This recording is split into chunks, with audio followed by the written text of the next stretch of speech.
Louis Lemoine a 90 ans. Sa femme est partie, mais il a 5 enfants. Il a été né et élevé dans Plocheville. Il reste là toujours. C'est son compte.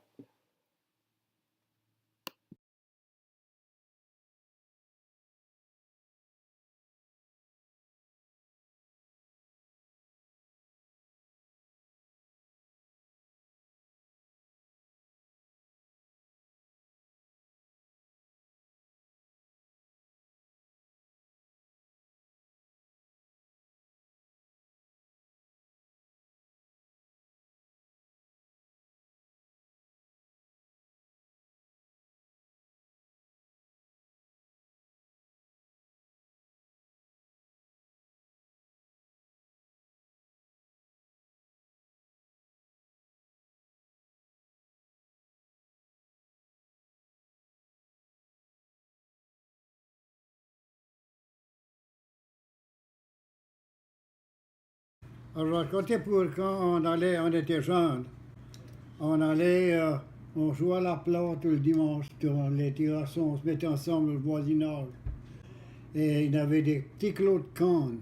Et quand on était meute, on allait à l'après-midi, on allait s'asseoir dans le clos de canne pour personne nous voir, pour chiquer des cannes. Et là, quand c'était l'automne, il y avait des plaques minières, des bois qui produisaient des plaques mines. On allait dans le clos, on allait du cégep, ce store, il y en avait en masse, et on les escouait, et les plaques mines tombaient, on mangeait des plaques mines. On était, moi et Ronald et Donald et James et Stanley et Edmund et Ryan. On était une grande bande de jeunes hommes. C'était avant la guerre, avant la guerre de World War II. C'était avant ça. On était jeunes de temps.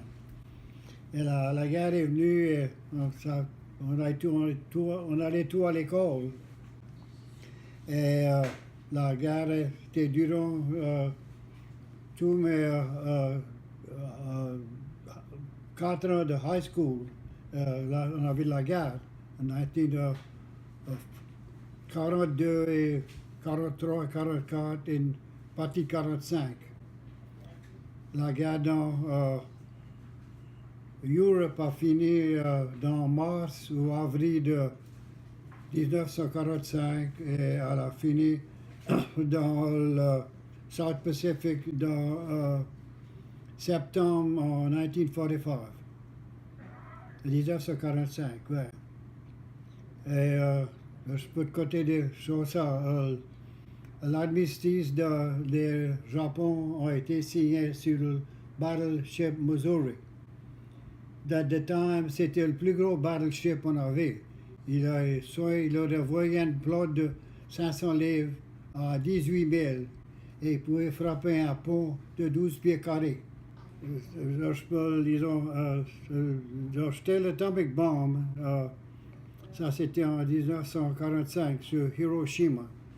C'était le pilot de l'airplane, le B-29, quand c'était l'atomic bomb. Le pilot s'est nommé Paul Tibbets. C'était un major dans le time. C'est lui qui était appelé drive, pilot l'airplane quand c'était l'atomic bomb sur Hiroshima et Nagasaki. Alors je me rappelle de ça. Tu te rappelles ça? Toi, tu connais tout ça déjà?